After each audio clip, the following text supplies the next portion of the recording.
Oke, Assalamualaikum warahmatullahi wabarakatuh. Teman-teman semuanya, kita lanjutkan lagi pelajaran kita. Pada kesempatan kali ini, kita akan membahas tentang data preprocessing dan EDA. Ini basic saja ya. Jadi tentang exploratory data analysis secara basic. Cuman judul ini akan kita bagi dua nantinya untuk data preprocessingnya itu kita bahas di seri 5 dan di seri 6 kita akan membahas tentang exploratory data analysis secara basic ya. Kayak gitu. Nah, atau kita campur-campur aja juga nggak apa-apa lah. Kayak gitu. Nah, pada kesempatan berikutnya, kita akan mengubah pola belajar kita. Jadi pola belajar kita itu sudah tidak lagi menggunakan model tutorial, tapi kita akan project base ya. Kita akan berbasis project. Jadi nanti ada kasus-kasus yang coba kita angkat atau misalnya ada usulan-usulan kasus dari siapapun bisa mengajukan di apalagi di kolom komentar atau bagaimana. Nantinya bisa email juga atau apalah pokoknya caranya. Nanti saya juga cari kasus, dan kemudian kita akan bahas kasus itu, kita mencari insight dari datanya, kemudian kita mencoba mengadres isunya seperti apa, dan kita memecahkan masalahnya kayak bagaimana. Oke, nah langsung saja di kesempatan ini kita akan membuka ini ya, Jupyter Lab. Pada kesempatan ini kita menggunakan Jupyter Lab. Jadi bukan Jupyter Notebook. Jupyter Notebook sih sama saja sebenarnya dengan Jupyter Lab, cuman tampilannya sedikit berbeda dan ada beberapa functionnya itu memang berbeda ya. Bukan berbeda, tapi package-package-nya berbeda. Nah, di Jupyter Lab itu kita bisa tampilkan ininya di halaman utamanya, kernelnya.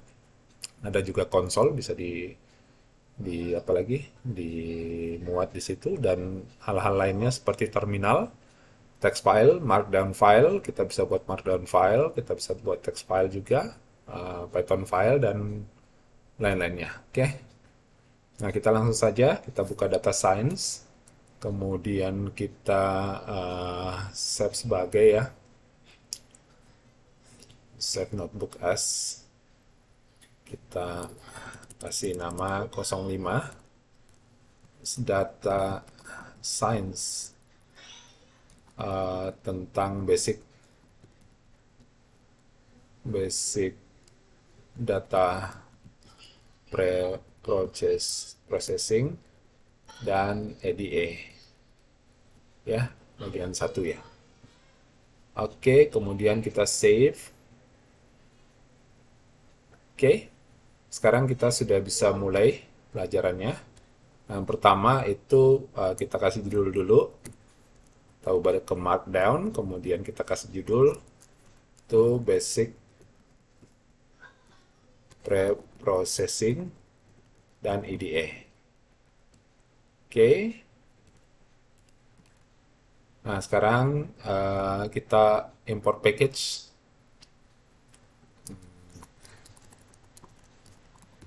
Kita import package-nya, pandas, PD, kemudian kita import Seaborn, NumPy aja dulu ya, NumPy as np, kemudian kita import Seaborn as sns, kemudian kita import matplotlib.pyplot as plt. Nah, kemudian satu lagi from ini illustrationnya, kita karena kita masih menggunakan data serial, jadi kita masih menggunakan illustration yang ini ya, karena ini sudah pernah dibuat oleh uh, Wira, dan kita menggunakan data ini saja. Import illustration. Oke, kita shift enter dan dia akan terbaca. Oke, nah sekarang sambil menunggu datanya terbaca, Kita akan load data. Load data itu kita pakai ini ya. Df sama dengan pd.read CSV ya. Oh, lama juga ya datanya dibaca. Apa-apalah. Data slash real, kalau tidak salah clean ya, CSV. Kemudian kita index kolomnya sama dengan name kalau tidak salah ya, name. Oke, kemudian kita def.head. Oke, sambil nunggu apa yang akan terjadi ini, tumben ini bacanya lama sekali. Oke, teman-teman, sorry tadi karena agak lama loadingnya, jadi videonya terpaksa saya pause. Nah, ini bagian pertama ini loadingnya bisa lebih dari 5 menit tadi. Saya pause dulu, kemudian kita menunggu, dan begitu dia terload, di sini ada angka 1, maka artinya package ini sudah di loading ya. Nah, selanjutnya kita akan membaca datanya. Nah, datanya kita baca, kemudian kolomnya, indeksnya itu kita kita jadikan name, kolom name itu sebagai indeks, oke? Dan kita tampilkan datanya seperti ini. Nah, sekarang data kita sudah ready. Apa yang akan kita lakukan dengan data ini? Itu pertanyaan yang besar. Karena data tidak berarti apa-apa kalau kita tidak bisa menarik suatu informasi atau suatu insight di dalamnya ya. Kayak gitu. Nah, yang pertama adalah kita bagusnya kita ini ya, kita coba eksplorasi dengan pertanyaan-pertanyaan ya. Misalnya gini, saya mau cari tahu apalagi produk apa yang memiliki rating di atas 50 atau 60 lah. Produk apa saja yang memiliki rating di atas 60. Nah, sekarang kalau kita mau cari tahu seperti itu, kita tentu menggunakan data frame kita. Kemudian propertinya itu rating di atas dari 50 misalnya. Oke. Kemudian kita shift enter. Nah, ketika kita shift enter ada problem. Ternyata yang muncul bukan table, tapi ini ada true false true false true false, ada boolean value ini. Nah, ini yang disebut dengan masking ya. Jadi ini masking, teknik ini dinamakan masking. Jadi instruksi ini itu akan menampilkan true false. Jika kondisinya terpenuhi, misalnya ratingnya di atas 50, maka dia akan return nilai true. Kalau sama dengan 50 ke bawah itu false. Oke. Nah, tapi ini kan tidak bisa kita pahami kalau misalnya kita tidak ini tidak maksudnya ini tidak berarti apa-apa bagi kita. Apa sih ini 100% brand true dan sebagainya. Nah, karena itu kita menggunakan masking ini, kita copy saja ya. Ctrl C, kemudian kita gunakan dia, kita masukkan dia dalam sebuah, kita jadikan dia data frame. Oke. Nah, dengan begitu harapan kita dia akan menampilkan ini terlalu banyak ya, kita coba yang 60 aja. Oke ya. Oke, ini juga 60 aja. Oke, nah di sini ada 7. Oh, oke. Di sini dia akan menampilkan kurang lebih sekitar 2, 4, 6, 8 ya. Ada 8 item produk yang dimana nilai ratingnya itu lebih besar dari 60. Oke? Nah, sekarang kalau begini kan kita enak bacanya. Jadi kita jadi tahu bahwa ada produk kurang lebih sekitar 8 item itu ratingnya di atas 60. Nah, kalau misalnya kita mau cari tahu lagi, ini kan produk yang rating tinggi ya. Oke. Nah, sekarang kita coba pakai ini. Kita mau cari tahu apalagi ya, bagus. Lagi nih, kita mau cari tahu produk apa saja yang ada pada rak nomor 2, ya. Nah, pada rak nomor 2 tentu kita menggunakan teknik yang sama. Kita masking dulu. Maskingnya itu adalah df.shelf. Shelf itu adalah rak ya, ini. Ini shelf, rak. Jadi rak itu ada, kalau kita lihat di sini, df.shelf.unique,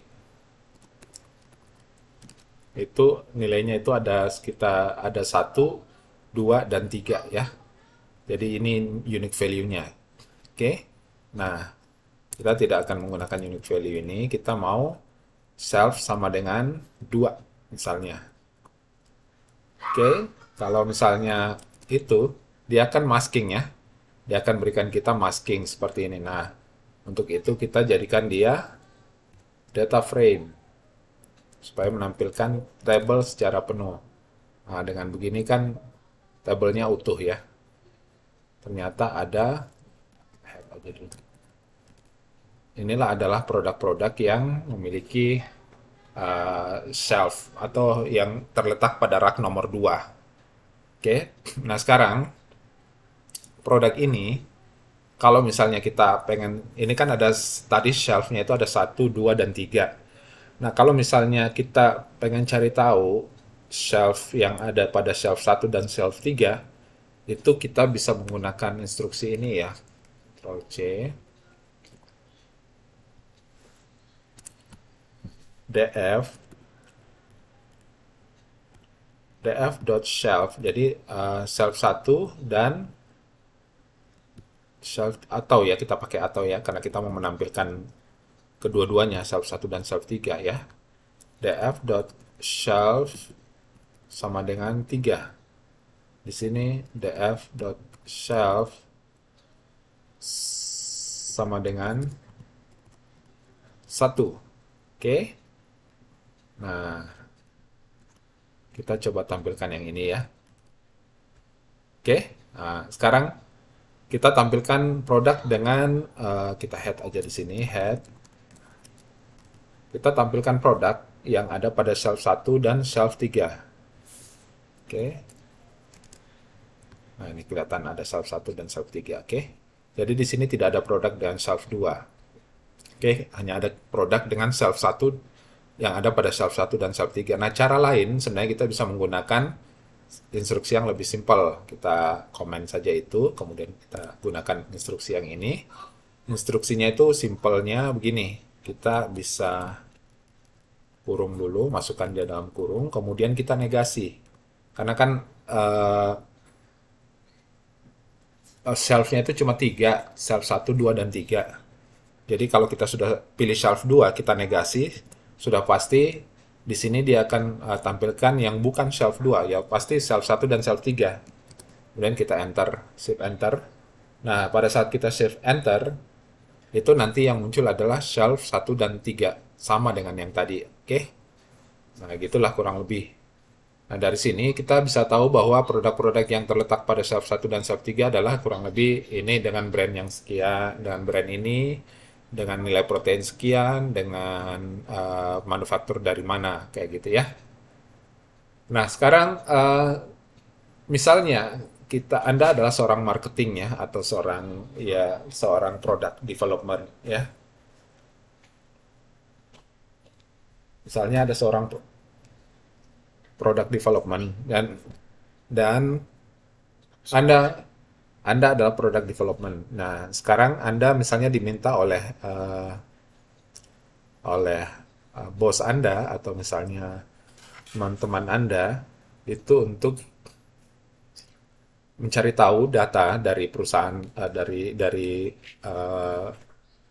dari produk-produk yang ada di market ini, produk serial yang ada di market ini dengan uh, rating yang tinggi dan kandungan lemak yang rendah, di mana cocok untuk orang-orang yang lagi dalam program diet ya, misalnya ya. Jadi cari tahu produk dengan kandungan lemak di bawah 5 misalnya, ya di bawah 5 aja ya. Dan ratingnya di atas 70 misalnya, di atas 50 di atas 60 misalnya ya. Oke, jadi caranya itu ya kayak tadi kita masukkan ke dalam data frame. Nah, kemudian eh, ini ya. Kemudian syaratnya itu dan ya harus terpenuhi keduanya yaitu df dot lemak berarti fat ya. Fat lebih kecil dari 5 dan df dot rating lebih besar dari 60. Oke. Nah, produk-produk apa saja itu? Ternyata kurang lebih hanya ada 2, 4, 6, 8 ya. Kurang lebih ada 8 produk saja. Nah, 8 produk itu berasal dari manufaktur apa gitu ya. Nah, di sini bisa ketahuan dari manufaktur Nabisco. Oke. Nah, kemudian ada juga Quaker Oat, uh, ya Quaker ya. Kemudian ada Kellogg. Oke. Nah, terus misalnya ya mau cari tahu uh, produk yang dibuat oleh kompetitor Anda misalnya ya yang mempunyai uh, apa ya bagus. Iya, misalnya produk kompetitor Anda itu Anda mau cari tahu adakah produk dari kompetitor Anda, kompetitor misalnya perusahaan Anda adalah Kellogg ya, K. Anda pengen tahu dua saingan terberat Anda misalnya Nabisco dan Quaker ya. Nah, Anda pengen tahu produk apa saja di antara produk-produk mereka itu yang apalagi yang mempunyai kandungan kandungan apa bagus ya? Oh, sugar ya. Oke, yang mempunyai kandungan jangan kandungan sugar ya. Mempunyai kandungan karbo ya, karbo aja ya. Mempunyai kandungan karbo di bawah misalnya di bawah 19 miligram misalnya ya, 19 gram misalnya. Oke.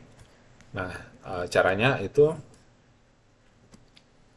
eh, cari tahu, misalnya cari tahu produk kompetitor dari manufaktur N, Nabisco, dan Q, misalnya Quaker, yang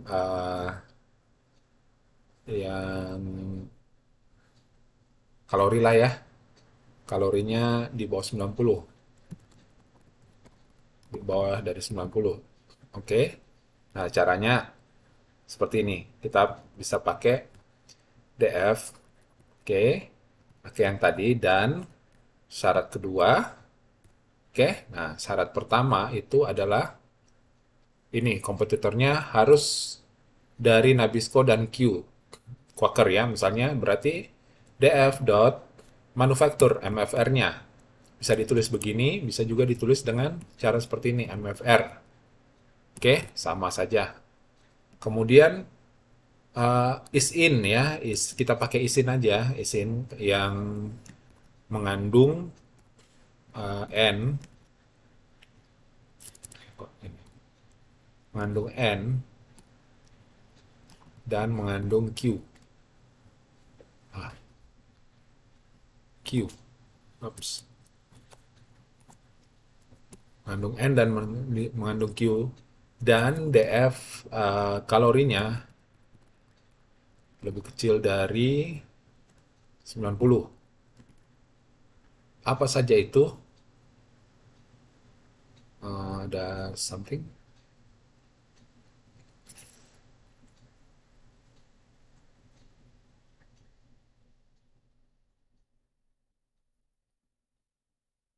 Ah, this one. Oke. Ah, something lagi.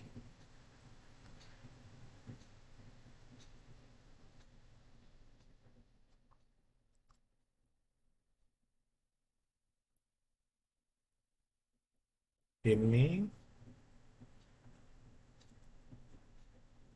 ada yang nggak cocok katanya. Ah, gini aja. Oh, sorry, something wrong.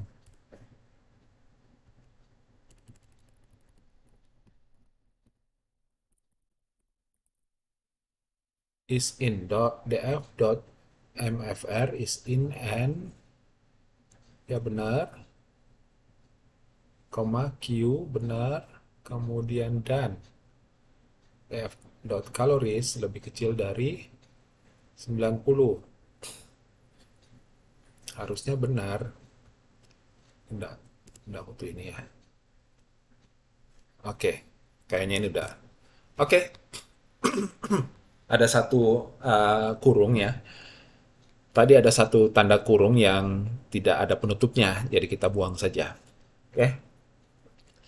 Nah, sekarang ini akan menampilkan manufacturing Nabisco dan Quaker dengan kalori yang di bawah 90. Nah, mereka punya kurang lebih sekitar 4 brand, 4 item produk ya.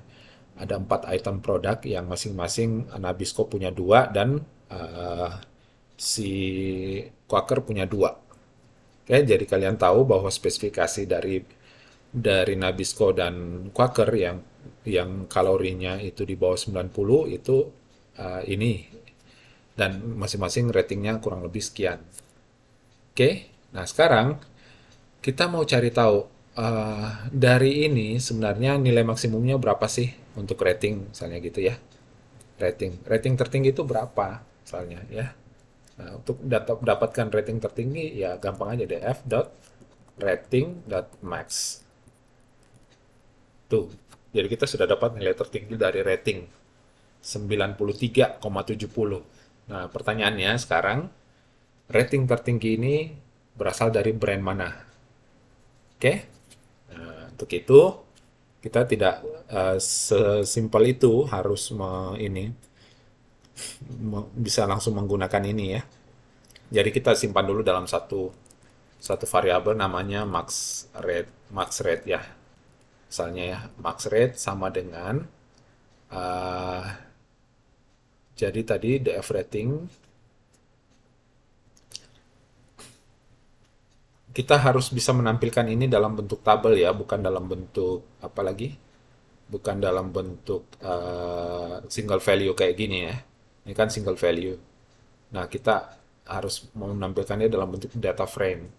Nah, untuk menampilkan dia dalam bentuk data frame, kalau misalnya kita kasih gini, ya, ini tidak memberikan kita data frame. Dia malah uh, menjadi error jadinya. Tapi kalau kita jadikan dia sebuah equation kayak gini, ya, ini bisa jalan. Jadi df.rating.dataframe ya. Oke, jadi misalnya ini kita copy, kita paste di sini. Nah, tadi kan kita tidak tahu perusahaan apa tanpa tanpa melihat ini, kita kan tadi tidak tahu perusahaan apa saja atau detailnya seperti apa yang memiliki nilai rating tertinggi itu. Jadi dari sini karena kita buat variabel baru, kita copy ya, copy datanya supaya variabel max rate ini tidak mempengaruhi variabel df atau data frame ini ya, yang sudah kita buat di awal.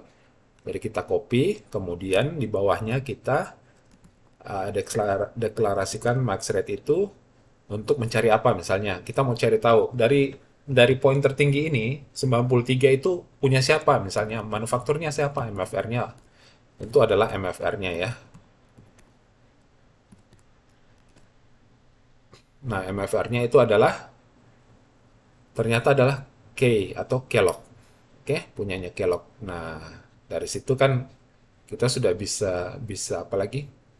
Bisa tahu. Nah, sekarang kalau punyanya Kellogg, berapa misalnya eh, yang rating tertinggi,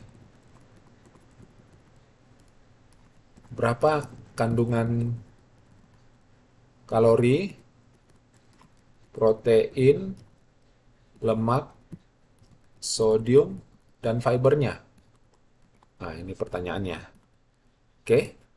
Nah, kita cari tahu caranya itu kita pakai saja ini. Kita sudah buat variabel tadi yang memang memfilter khusus untuk max rating tadi. Kita pakai lagi jadi max rate ya.